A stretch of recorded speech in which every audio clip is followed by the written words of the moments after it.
Go to spoil.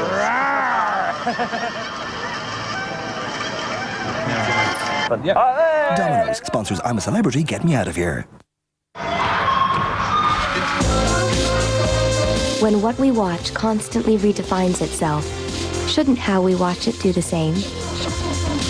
The new upscaling range from Toshiba. Clearer, sharper, richer images.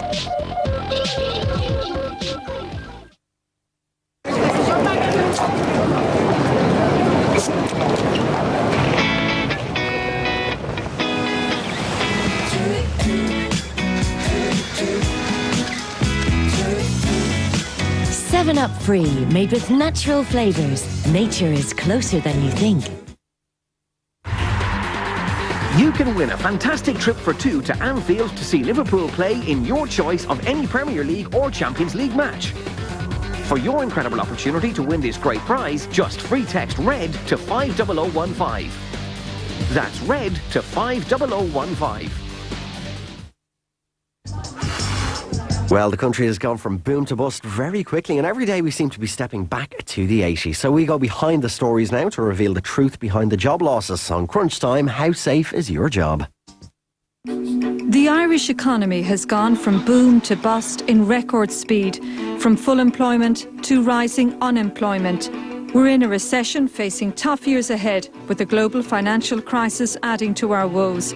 So what's the future for Ireland Inc? Tonight we'll show how the recession is taking its toll.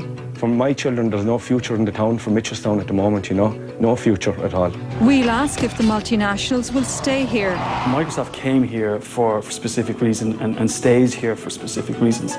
We'll see how our entrepreneurs are weathering the storms. There's loads of people out there dying to help you. If you've got a good idea that's going to work, you'll get money for it. We'll also show how emigration is on the rise.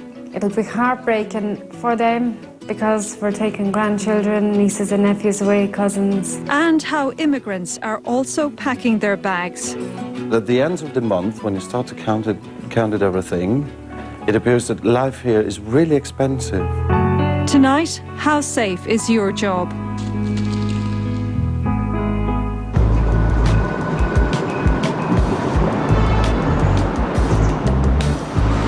It's early morning and commuters arrive for a day at work. Those who still have jobs are the lucky ones. The downturn in the economy has seen a spate of job losses, with layoffs and redundancies an everyday occurrence. 360 jobs are to go at a factory in County Wicklow. Latest figures from the Central Statistics Office have confirmed significant job losses in the construction sector. And one of the country's biggest developers pulled the plug on another major project. Kilkenny has become the latest county to fall victim to our struggling economy. More than 200 jobs are going at Galmoy Mines. It's tough. I've 4 kids under 3 and that's it. You know, I don't know where to go, what to do. You know, it's not easy out there at the moment. And all the sad faces like that would have high mortgages and that, you know. I suppose they didn't really expect it to happen. I'm feeling sad about the whole situation. I'm here 28 years. I'm here 20 years, but it's a double blow in our house because my husband is here and we have that in the family. There is a few families that have 2 and 3 relations, 2 and 3 out of the one house in working. People have gone through it in the past. They're going to go through it again, and you know, like, people are just sick of management. There's nothing else we can do. There's people inside very upset, I understand, but they're going cheap labour. Over the last 12 months, unemployment has soared here. It's now at 6.7%. The number of those claiming the dole today is now 60% higher than it was a year ago. And last month, more than 250,000 people signed on. It was the highest month-on-month increase since January 1975. And the dole queues are set to expand as the economy stumbles along. The gates are locked for business here in Mitchelstown in County Cork. It's suffered around 1,500 job losses in recent years. Mitchelstown was home to a once thriving Galtee meats plant, but its closure last year devastated the area. It was a thriving town. We had a market day, which was on a Thursday, and it brought not alone the workers of the town, because that's when they got their paycheck on the Thursday, but we also had the farming side of it coming into the town as well from the mart, which is now gone out of the town as well. But going back to the employment, there's just no employment in the town at the moment, and it is really suffering as a cause, you know. At its peak, Galtee employed over 500 workers, but it stopped slaughtering pigs there in 2004, causing 170 jobs to go. Then last year, the remaining division was shut down and the plant was later demolished. I shed many tears over it. It still breaks my heart to see it demolished. You know, it shouldn't have been demolished. It was a good employer, paying good wages, you know, and people were able to buy their own houses, pay their mortgages, and spend the money in town. And the business people in town doing well out of Galtee.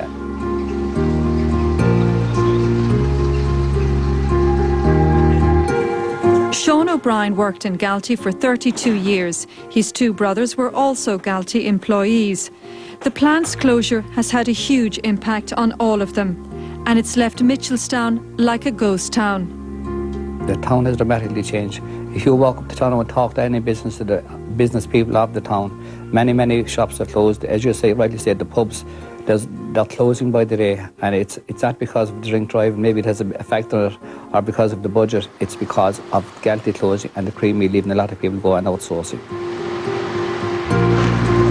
You could call it a ghost town. At one stage you'd look out the street, because we're on the main street here, we had the traffic going through from Dublin to Cork, but we had nearly 300 to 400 workers coming in from Galtee Foods, and in a Friday evening, I mean, it was the place to be, you know what I mean? And that's where they cashed their check in the town, and where they were from the small towns of Glanworth, Kildallery, or whatever, Ballylanders, they left and they cashed their checks in Mitchelstown, whether it was food they were buying for the week, or a present for the girlfriend, or whatever. This is the town to shop in, you know. Like other towns that have suffered from job losses, Mitchelstown's future is bleak. When I grew up, there was always work at summertime or the weekends for in town, but for my children, there's no future in the town for Mitchelstown at the moment, you know, no future at all. I would have worked for another 8 years, so with my brother, so with many more people there that were of my age. They wanted to go out in retirement out of Galtee. Now I'm on the road queue, and all I do now is play a bit of golf. That's my hobby, do a bit of walking.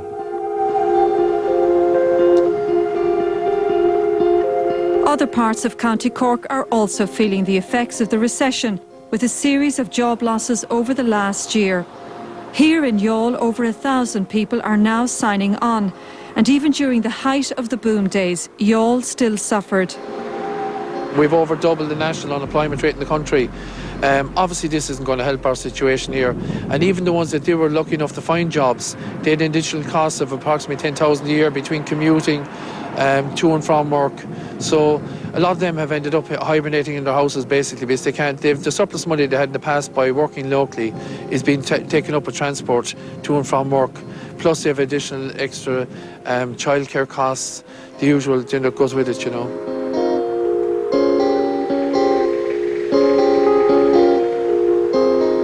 Was Youghal affected so badly, even in the boom times for Ireland? How come Youghal got hit so badly? I suppose really it's because we were so dependent on manufacturing. We had a huge manufacturing base, and really I suppose what happened was that, you know, your labour costs were increasing here, your manufacturing costs, your basic costs, your water, your electricity and so on, and we were competing with the other countries, and like that is the Eastern Bloc in particular. So we lost the likes of our arts and technologies. We lost them to Budapest and to China, or to and we also lost Course and Carpets to China. So I mean, that was just simply a case of we couldn't compete. So we were just unfortunate that we had a huge manufacturing base, and we had manufacturing and tourism. Now tourism is our mainstay. With traditional industries closing down, Youghal is now trying to encourage local enterprise and develop high-skills businesses. It's the only hope for the seaside town if it's to have any chance of surviving in the 21st century. We've been hit by challenges in the past, and we've been hit by recent challenges, and it's our intention to work together as a community with the state agencies to ensure that we rise to those challenges and that we do achieve everything that we can achieve in the future.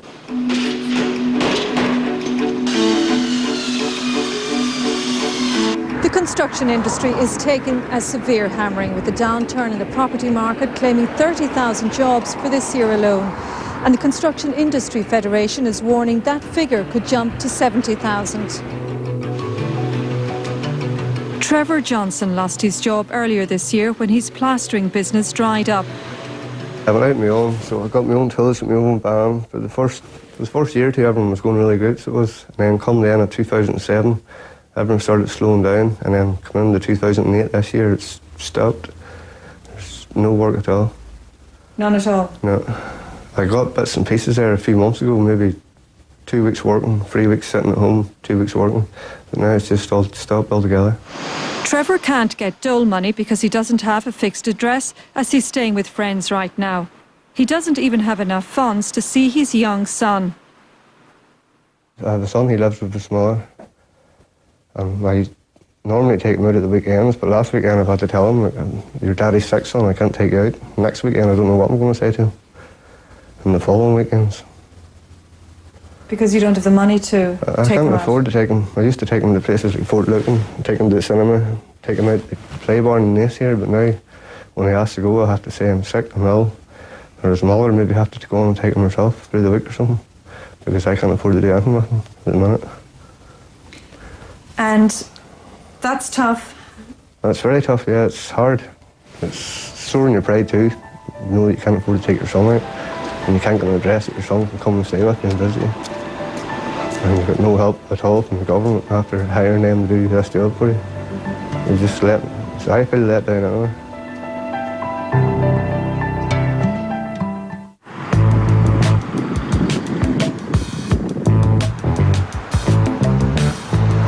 The downturn is also affecting students who were cushioned from economic hardships during the boom years. Now, emigration is on the cards for the likes of these architect students at Waterford Institute of Technology. A lot of architecture students look to work in practices over the summer to get a bit of experience.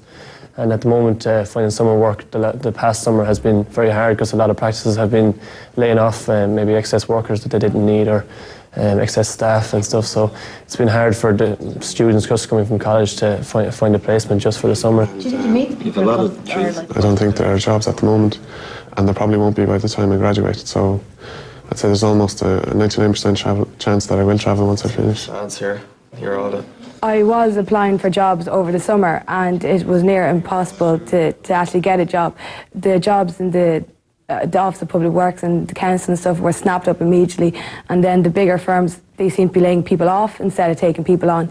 And then the smaller firms, sure, they don't even have enough work. It's just they all seem to be doing extensions and smaller jobs, so they don't need part-time workers. So I'm now considering going to Australia for a year out and trying to get work experience over there and see how it goes for me. When you do inquire about jobs, you hear of people being let off.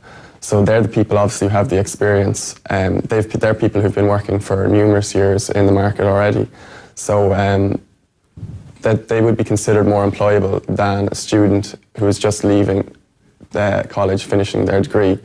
As much as the student may have a lot of new ideas about architecture, you can't beat experience. So if the people with experience are being laid off, it's going to be very hard. These challenging times require visionary leadership, but the anger over the government's budget cuts on medical cards for the over 70s has eroded public confidence in our leaders, and many are asking if they're capable of riding the storm. No, I'm confident we have the full support of the government parties. We'll take whatever decisions are required. The decisions you referred to did not affect the fundamental budgetary arithmetic. I think that's a very important but it's eroded point. public confidence in the government's ability to get us through this difficult phase.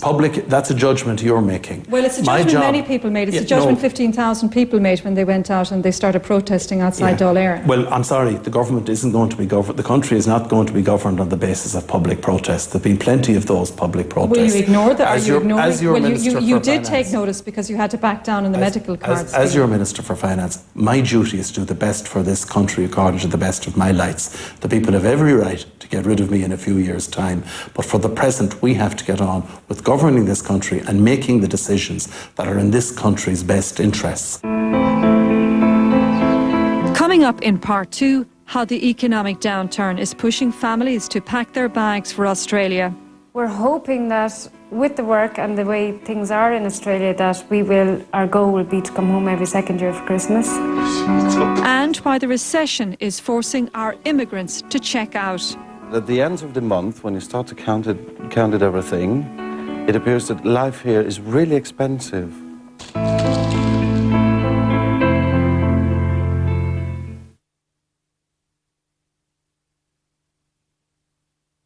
Witness the impossible. Olivia Dunham, FBI. They're calling these events a panic, as if someone out there is experimenting, only the whole world is in lag. Anybody you need, you can have. His name's Walter Bishop. My father. He worked out of Harvard. He was part of a classified U.S. Army experimental program in an area called fringe science. You're telling me my father was Dr. Frankenstein? So much happened here, and so much is about to.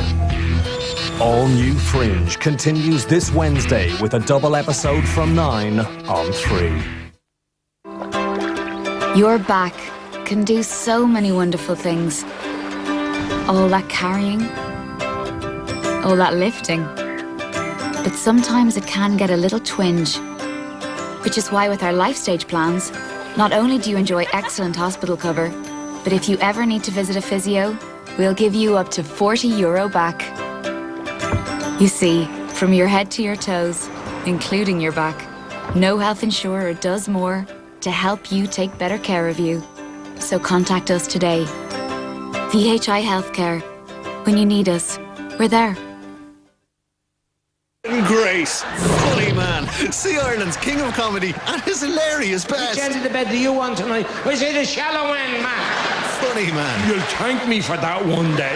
Laugh with the whole family this Christmas. Because they have a great sense of humour, the guard. Brendan Grace, funny man. Out now on DVD and CD.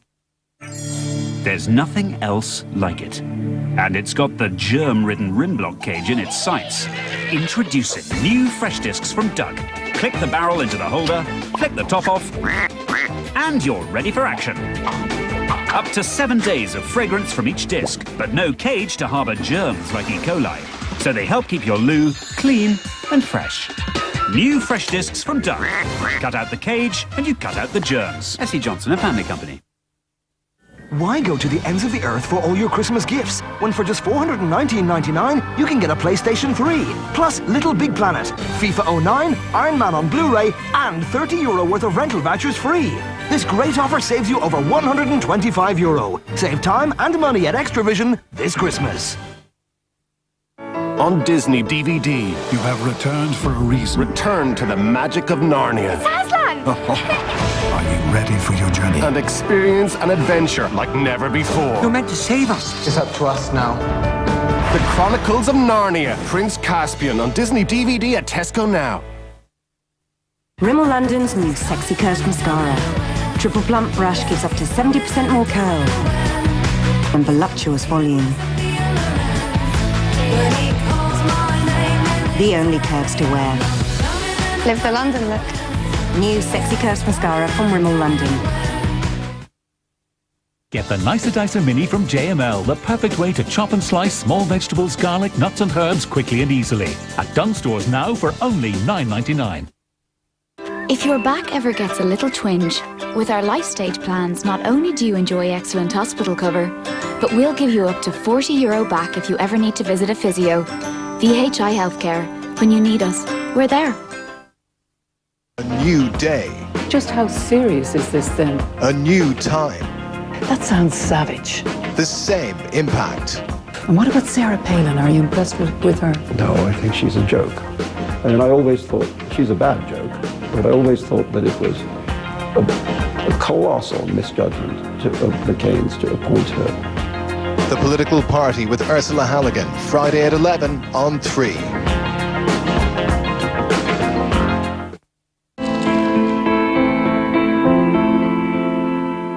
During the boom times, our departure gates were packed with Irish travellers heading off for the likes of a shopping trip to New York or some fancy five-star escape. It was very different to the 1980s, when the recession forced many Irish to emigrate.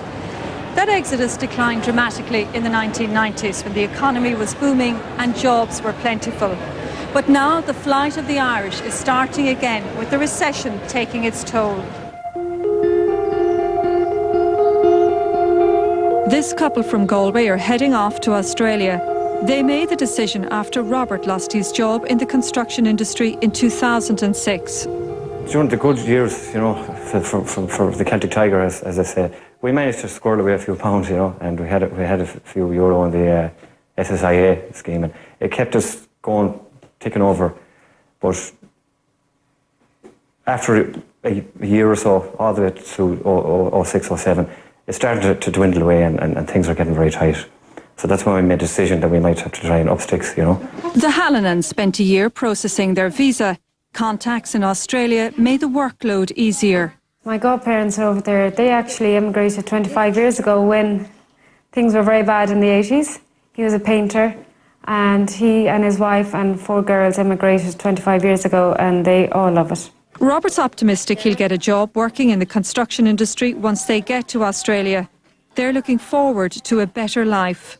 We love our home and our location, and our neighbours are great, and the children are happy. But with Rob's work, you know we can't settle here because at the end of the day there isn't a weekly wage coming in.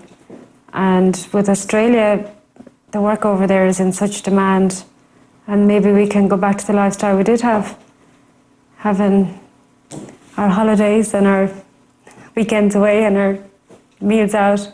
And just for the children as well, you know, things are going to get a lot tighter in this country, and we're not willing to bring them up in that situation where Rob's job is the main income in the house, and that's gone.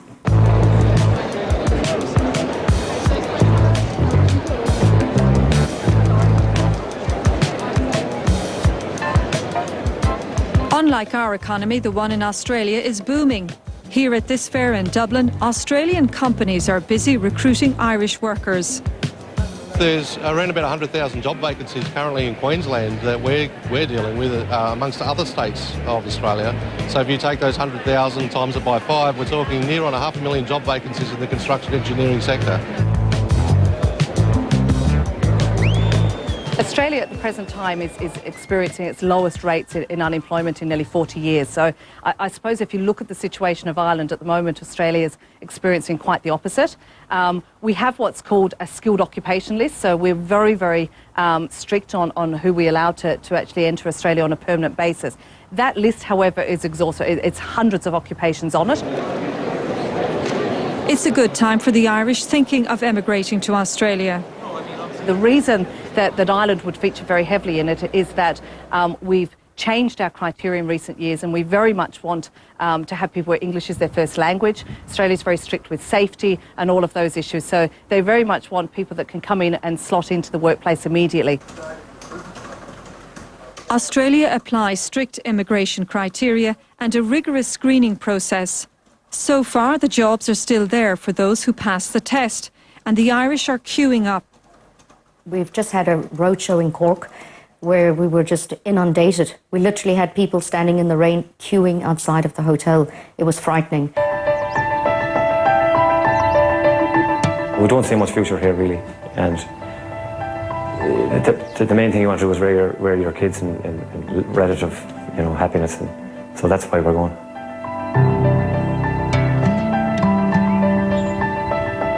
It'll be heartbreaking for them because we're taking grandchildren, nieces and nephews away, cousins. We're hoping that with the work and the way things are in Australia that our goal will be to come home every second year for Christmas, and that hopefully family will be able to travel over to us. And I guess that's what is probably keeping us with our chin up, and that it's going to be great. And it's going to be a good lifestyle, and we're going to enjoy it. Rising unemployment here means we're likely to see many more Irish follow in the Hallinans' footsteps to Australia. It's the cycle of life. We're an island nation. We can kind of go back to the books that I would have read for the Leaving Cert, Peg Sayers, whatever. You had a situation that the Irish, we have this diaspora mentality. We leave the island and sometimes we come back. That will happen again and again. But as people leave, they garner great experience. And as a consequence of coming back with more experience, to make the businesses stronger, more robust, they have more of an international outlook. It's not just the Irish who are packing their bags. Immigrants who came here in their droves during the boom times are also checking out. Take the Poles. Thousands of them have come here over the last few years. But the downturn in the economy in Ireland and better opportunities back in Poland are prompting Polish workers to pack up and go. Lukasz Rynkowski is preparing to return home to Poland. He came to Ireland full of hope a year ago, but his experiences jarred with Ireland's reputed reputation for hospitality when he came up against the ugly face of racism. I was talking by phone in the front of my house, and children started to throw stones, and they were shouting, "Oh, you Polish pig, you go home." Lukasz says goodbye to his Polish flatmate in Dublin. He found it difficult to get a job here, and the cost of living meant life was tough going. I would call it my economical problem. Because at the very beginning, I thought to myself, all right, if I want to go to a restaurant, let's go, why not? If I want to go to cinema, to concert or something, there are really many opportunities. But at the end of the month, when you start to count everything, it appears that life here is really expensive. When you have to spend much money on your rent, then you have to pay all the bills. Then if you want to add a lot of money for the restaurants, where are all the money gone? You know? It was very difficult to survive. It was really difficult. And that was the moment when I started to think if I'm in the right place. The cost of living coupled with the economic downturn is forcing more foreign workers like Lukasz to leave Ireland and return home. Most of Polish people, they are telling me, you know, I think that I will be in Ireland just till the end of next year. Some of them, they are living in a very similar time of the year as me. They will just be here till the end of December. They're just getting fed up with the place generally. Yep. Yeah. They're disappointed in Ireland. I think so. I think they are. They thought that it's easier to live here, but it's not. If more people like Lukasz leave Ireland, the impact could be enormous. Take the property market as an example. Thousands of foreign workers have been renting accommodation here. If they go, then those flats could lie empty. And these workers also contribute to the local economy by paying taxes and spending money here. Their departure will inevitably have a knock-on effect. Well, I would be concerned if we saw an exodus of skills and talent out of this country, because at the end of the day, it's the skilled and talented people here that have been a key part of what Ireland has to offer and what Ireland's value proposition is, particularly to companies who are coming to set up here in Ireland. So I wouldn't like to see an exodus of that talent.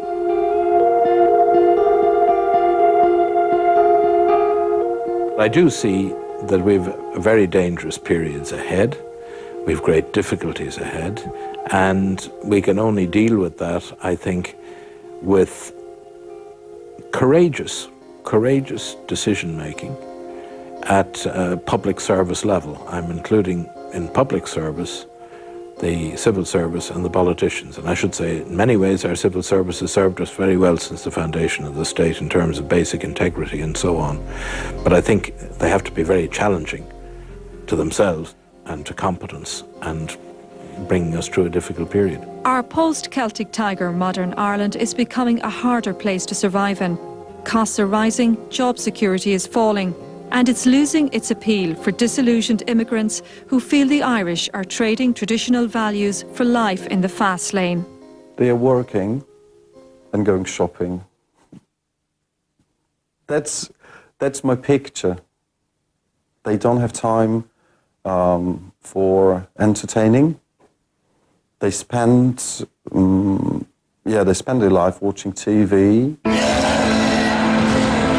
Coming up in part 3, will the giants of industry, our multinationals, remain on in Ireland? Microsoft came here for a specific reason and stays here for specific reasons. And what factors could influence their departure? If we didn't have access to people, if it was hard to get people to come into the country,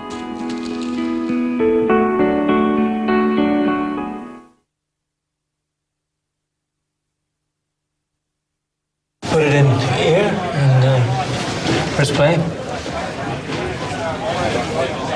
Huh? Huh? No? Nothing? Looking for some happiness, but there Dido is back with her best album yet. If I don't believe in love, nothing will last for me. If I don't believe in love, nothing is safe for me. When I don't believe in love, nothing is new for me. Nothing is warm for me. Dido, Safe Trip Home, the beautiful new album. If I don't believe in love, what's out now. It's mental. They're still loading meteor phones onto that sleigh. We'll never get that thing off the ground. Don't know about you lot, but I've got a note from my chiropractor, so I'm out this year. Lad, seriously, we're not getting out of this. He's parked the sleigh right outside. I'll tell you where you can park that sleigh. Where are you going? Come back, you looper. Meteor, the most wanted gift this Christmas.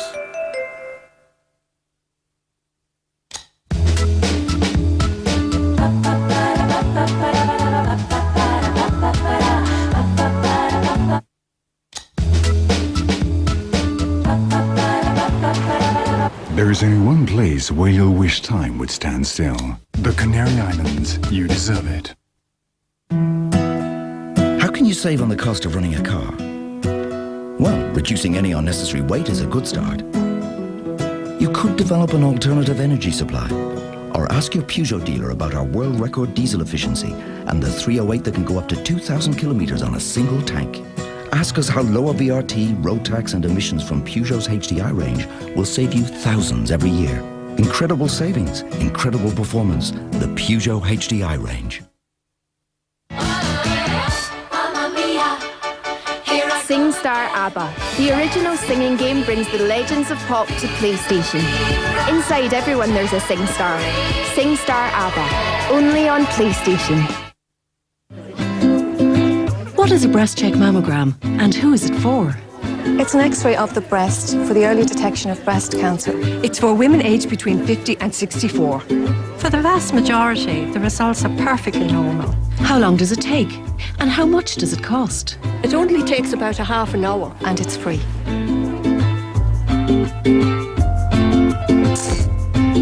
Breast check. It's quick, it's easy, and it's free.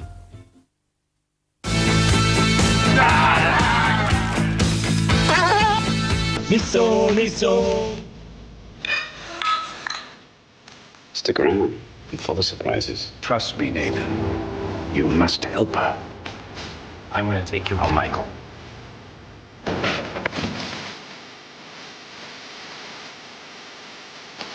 Gotta deal with a gangster. Come with me. Norman, we gotta go now. It all comes together on 6. Press Sky 182 for Channel 6.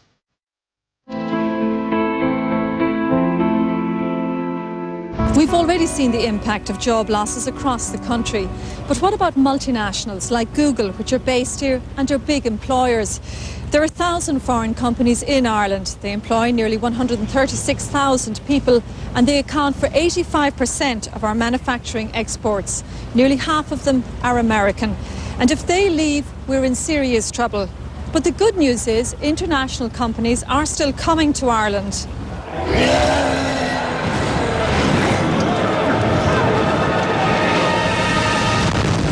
Warhammer shoots into Dublin with the arrival of French-owned company Goa. It monitors all the online activity of the game's paying customers. Goa's just set up its European headquarters in Dublin's digital media hub, promising 400 jobs. Ireland beat off stiff competition to woo Goa over here. So what gave us the edge? People, education, linguistic skills, ease of being able to set up a business. They were the primary drivers. Tax was not a factor at all in this equation. It's the ability to deliver service out of Ireland, off an island, off the shore of Europe, in a very cost-effective way.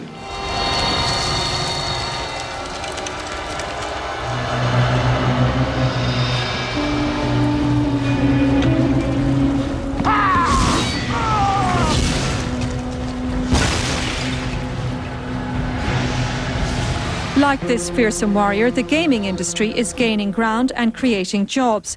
It now makes more profits than the movie business, and its estimated revenues from gaming companies will double by 2011 making a whopping $52 billion worldwide.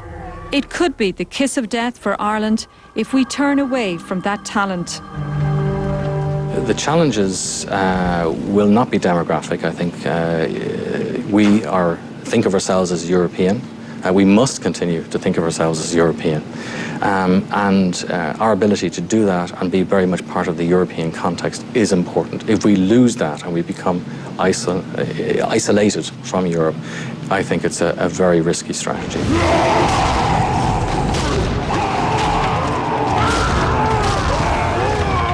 Warhammer symbolises the battle Ireland has keeping the big guns here. Multinational giants like Microsoft employ nearly 2,000 people alone at their Dublin offices. Microsoft came here for specific reason and stays here for specific reasons. And they're broadly the same reasons, which is we're here for the great talent we have here, for the access to the markets that the EU gives us, that Ireland's membership of the EU gives us, and for the competitive tax situation that we have here in Ireland. Now, if there's a dramatic change in any of those, we would certainly look at our options.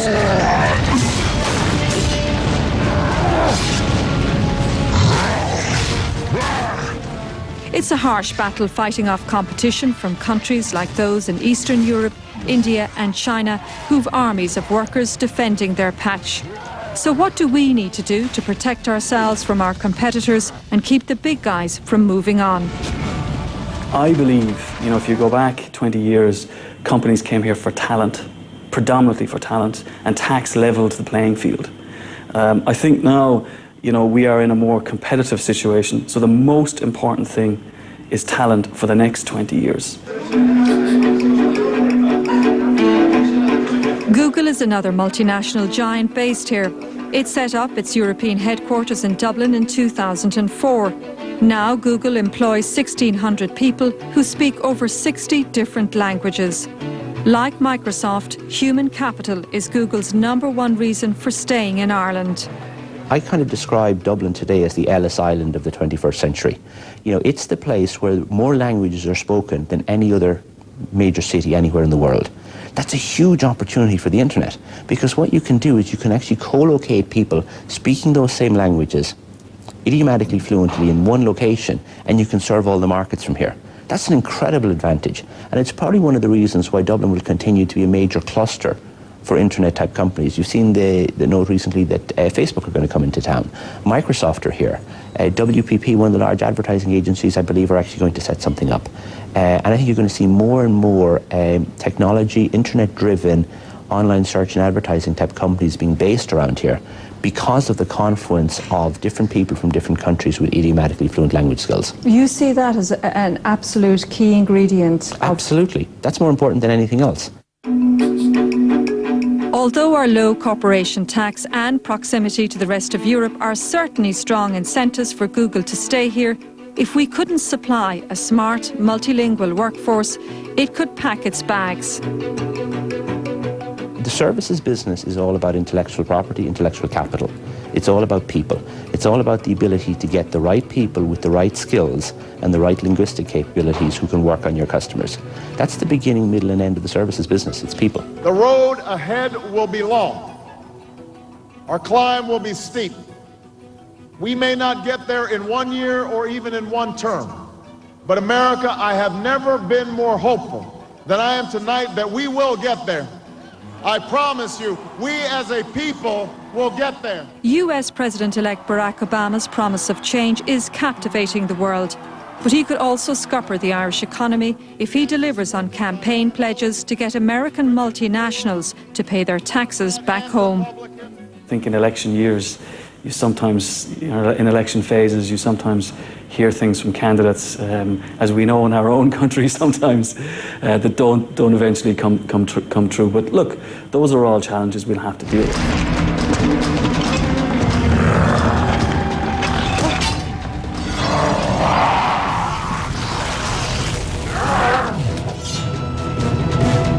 Warhammer represents the type of high-tech industries we'll need for our future knowledge economy. Well, foreign direct investment in Ireland is still coming in a very, very strong way. At the beginning of this year, we had indicated that we were actually increasing the target for foreign direct investment. Last year, we had a target of 114 projects that Ireland won, and we had set out 122 for this year's stall, about a 6% increase. And we can see us achieving, and in fact, marginally exceeding that this year.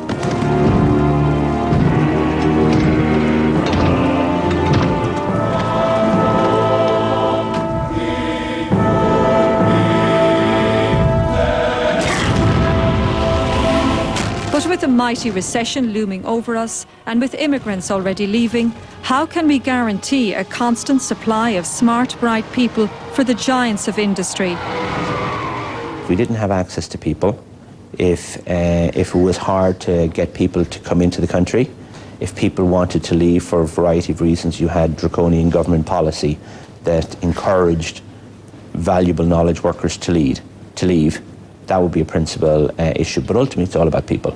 Anything that would stop the flow in or encourage the flow out of really valuable, talented professionals who are very internet savvy, very strongly analytical, the ability to analyse data at volume, and very quick decision makers. If we lost those types of people or felt that we wouldn't have a constant supply of those going forward, that would be our biggest concern.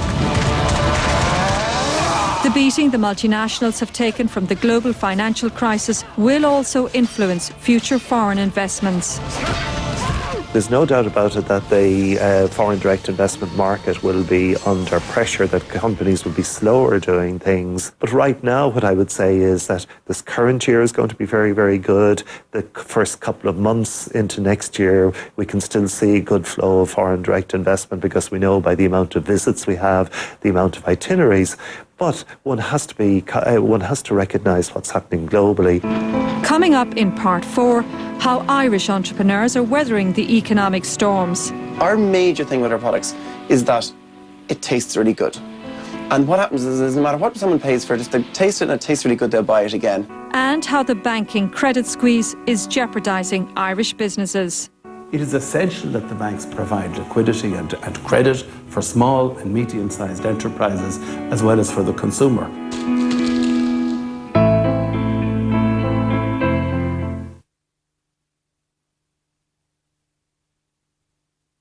Save time and money at Extravision this Christmas. Buy Kung Fu Panda and get a notebook plus €5 worth of rental vouchers free, exclusively at Extravision. Isn't it annoying when things aren't complete? Especially when you've got a chesty cough, as well as the symptoms of a cold and flu. That's why we've created our most complete remedy ever, Max Strength Cough and Cold from Lemsip. So when you're suffering from a chesty cough, headache, fever, or sore throat, Lemsip Max Cough and Cold treats it all.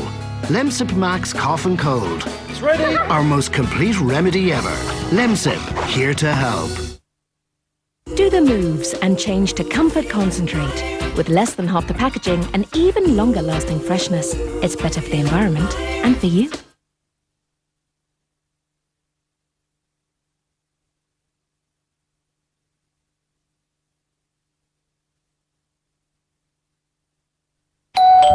Hello. Oh, hello.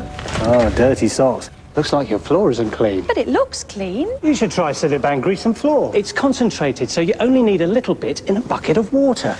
What do you think? It's great. Look how clean it really is. Now there's no dirt on her socks. And when I use it neat, it gets rid of tough grease so easily. Can I have it back? It does so much. I think I'll hang on to it. Citibank Grease and Floor. Bang, and the dirt is gone.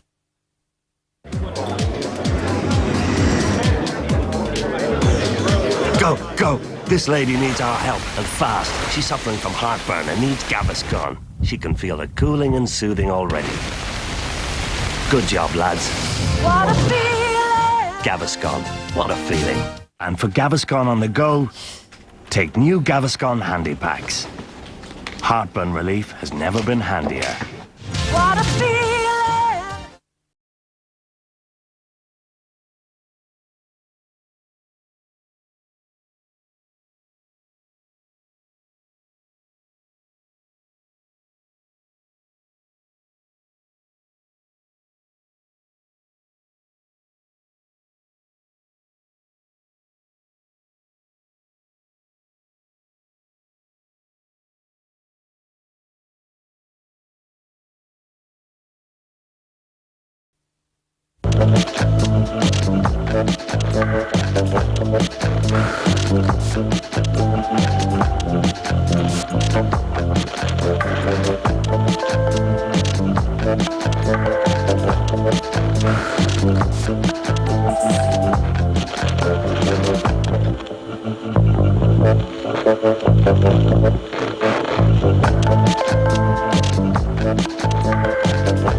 Rihanna, Leona Lewis, Pink, Gabriella Kilme, Dionne Warwick, all live on stage.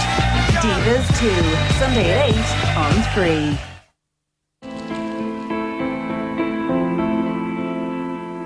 Keeping people in jobs in this country will be one of the biggest challenges this government has faced in years. With traditional industries failing and ongoing competition from other countries, we need to up our game. Go from low skills to high skills, from blue collar to blue chip. And it will also mean encouraging more Irish entrepreneurs to run their own businesses. Entrepreneur Colin Allen takes time out from his business selling pies and soups. He runs Cully & Sully with his business partner. They set up their enterprise 4 years ago. Now their products are in many supermarkets. Our major thing with our products is that it tastes really good. And what happens is no matter what someone pays for, just to taste it and it tastes really good, they'll buy it again. And it's really important. I think people completely underestimate how important it is. Like it's price, price, price, price, price. Now, price works. But there's another end of the scale as well where flavour is really important. And, you know, our products sold, and now they're still in the supermarkets 4 years later. And there's lots of products that we've seen come and go. You know what I mean? They just don't sell the volume. Despite the economic downturn, the Cully & Sully team are confident they'll make it through the recession. There's loads of people out there dying to help you. I mean, you can get office space. If your idea is sound, if you've got an idea, write yourself a business plan. Don't spend 3 months on it, spend a couple of weeks. In fact, I heard someone say that on the radio just a few days ago. It's going to change. Show it to the banks. If the banks, and show it to 10 people. And if the 10 people tell you, listen, you're going nowhere, well, then look at it again and work out why you're going nowhere. They're giving you good advice there. You know what I mean? Now, you know, you've got to believe in your idea, but you also have to be rational about the whole thing. It's daunting riding the ups and downs of running a business, but Ireland is producing successful entrepreneurs. Take Norcom Technologies. It's one of the world's leading producers of anti-money laundering software. Norcom's clients include some of the top banks in the world. I think one of the key strengths we've had over many years is that a lot of our competition have gone out, sold a solution with a partner, done a transaction and gone away. We have very long relationships with our customers. Up until last year, we would have sold up on 100% of our solutions ourselves, and we would have delivered them all ourselves. So we have a very intimate relationship with our customers. Norcom has taken the knocks over the years, and it's had to reinvent itself several times. Those survival skills have honed the company's abilities to beat off recessions. We're in a financial earthquake zone. It's a question when's it going to happen and how well did you build your house. And I guess having had that near-death experience, we set about putting the right infrastructure in place to deal with these things. The creme de la creme of Irish industry celebrate their successes at this year's Ernst & Young Entrepreneur of the Year Awards. So what gives these champions of industry that winning streak? I think hard work, total dedication, innovation, novel products, thinking ahead, reading the market, and just being an entrepreneur, really. Ireland's entrepreneurs are under constant pressure to develop markets abroad. They have to keep their competitive edge and exploit every opportunity to weather the recession. Smart decisions are essential. One of the key attributes for success in any organisation is the type of people that you recruit and hire into the organisation. So, you know, great companies are built by great people. And I think that's critical, that we hire slowly, that we take care about the recruitment decisions that we make in our businesses, and in situations where it's not working out, that equally you make decisions fast, because that's only fair also. Job security is like gold dust these days. The high number of layoffs and industry closures in Ireland reflects the harsh reality of globalisation. Few in the private sector enjoy guaranteed jobs for life, and the pressure to constantly upskill and retrain is huge. We have to work smarter, we have to be more innovative, and perhaps in places we have to work harder too, because our international competitors are doing all of those things, and we have to stay at least one step ahead. But are we doing enough to take those steps? Last month, thousands protested on these streets over the education budget cuts. They highlighted the lack of resources we're putting into our human capital. And if we don't invest in education, we may end up in the slow lane. We all believe that our educational system is one of the best in the world. It isn't. The evidence is clear and unambiguous, whether it's at second level or third level. We are not competing as we should, and we couldn't, incidentally, because in terms of the resources that we apply to education, we don't apply anything which puts us anywhere near the top 20 or 25% in Europe, let alone the world. And this new round of budget cuts will further damage our ability to build a first-class education system. Apart from the Department of Social Welfare, the Department of Education had the biggest increase of any government department this year. So you have to provide an education system within the resources that are available to you. We absolutely have the opportunity to improve our education system. There is no doubt about that. Things are more competitive. You know, we're a small island, 6 million people on our island, and we'll never compete with the hundreds of millions of people in other countries or the billions in other countries. So the way we do it, the way we can scale, is through technology and through learning. Our rapidly expanding public service is another problem. Critics say that's a luxury recession-hit Ireland cannot afford and that it must be pared back. A dynamic Irish economy for the 21st century should have more entrepreneurs and less public servants. We need people to take hard decisions. We can't simply have levels of service which cost far more than they do elsewhere, and we have to have efficiencies in what we've actually got. The banking crisis is also jeopardising Irish businesses. They're complaining their credit lines are being reduced or axed and that it's increasingly difficult to get credit. Brendan Dempsey runs a tea shop in central Dublin. Like other business owners, the credit squeeze is landing him in hot water. Initially we would have got a loan, and we got that loan okay, but that was back maybe 2 years ago. The situation now is that if you're trying to get maybe additional funding or trying to get some cash flow going, we find it difficult. It's really hard. You have to justify in every little detail what you need the money for, and a guarantee that you will be able to pay it back, basically, which is difficult to do in the environment because you can try and predict things, but you don't understand, what the reality is going to be. So it is tough. It now looks like our great banking bailout isn't working and that the state will have to pour more money into the banks to ease the credit squeeze. It's going to be quite catastrophic, that firms will be laying off workers. It's exactly what happened in Japan in the 1990s, that what you have is people need to bear in mind that established firms rarely go out of business because they're making losses. They go out of business because of cash flow problems. They can't pay their suppliers, they can't pay their workers. And that's what's happening in Ireland right now, that the government has to realise that with bank bailouts, you either pay the money up front, you recapitalise banks as they've done in Britain, US and Germany, France, or else you pay the cost in terms of a very prolonged, severe recession. And that's what we seem to be facing up to right now. But despite concerns about the credit squeeze, the bankers remain upbeat about their lending capacities. We are open for business. We have plenty of capacity to support business. Even on a personal front, we're running a very extensive mortgage advertising campaign right now. But people are reluctant to take on mortgages because they expect house prices to fall. So I think the overall demand for credit has reduced significantly, both on the personal and business side, but we are available to support business. It's a huge responsibility and role we have in the economy here in Ireland. This is part of an international problem. What I'm telling you is the response of the Irish government. First of all, through the guarantee, we've stabilised the position on liquidity. That, again, was done in advance of many other countries and at least secured the position of the banks and the stability of the banks in a very grave crisis. We've done that.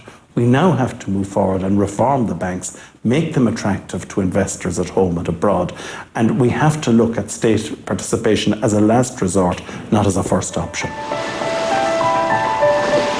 The next year will bring a sea of change for the Irish economy, and it looks like it will be one of the toughest in years. People will always need to buy food, fortunately for us. You know, people will downgrade from restaurants to going out and getting a meal in the supermarket. That'll be good for us. People will go from buying a Cully and Sully down to buying, you know, a cheaper product. That'll be bad for us. You know, and I think in all lines of business, it's going to be trickier, but I think the good will survive. You know what I mean? At this stage now, like, we've rates to pay, we've insurance to pay, and next year is not looking good for business in Mitchelstown. I'm afraid that perspectives for Ireland are not so pretty. Especially like a budget for 2009, when you start to count everything. Life is going to be really expensive.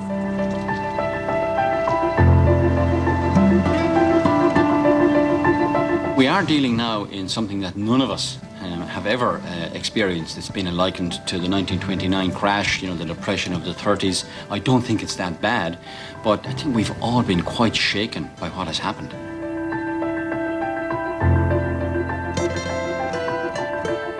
This is really the start of young people emigrating. The construction industry is only one side of it. I mean, it's beginning to hit all areas, factories, everything. So I definitely think there's a lot worse to come.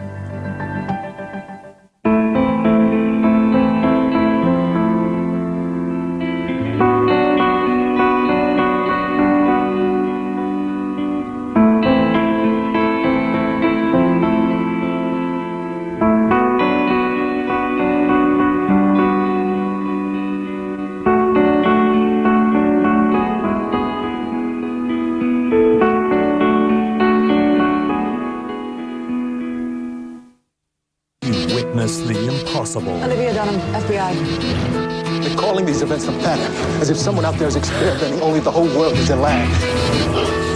Anybody you need, you can have. His name's Walter Bishop. My father. He worked out of Harvard. He was part of a classified U.S. Army experimental program in an area called fringe science.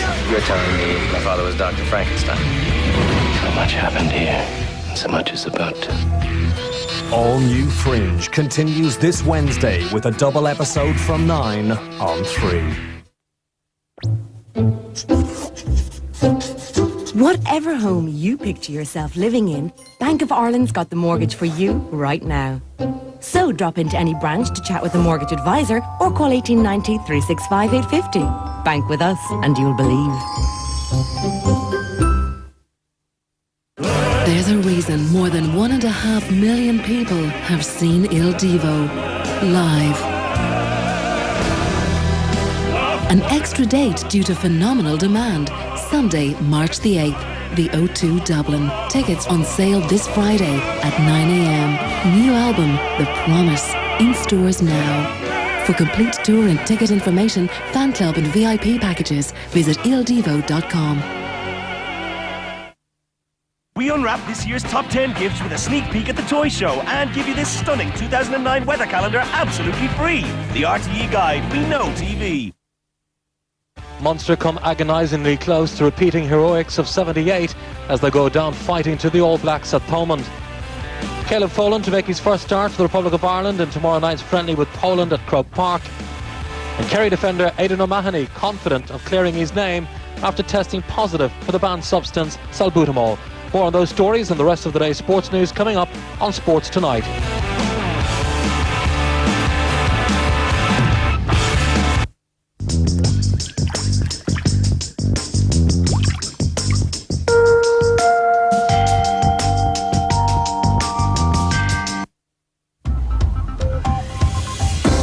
The banking crisis deepens and it seems only days away before the state will have to intervene. But at what cost?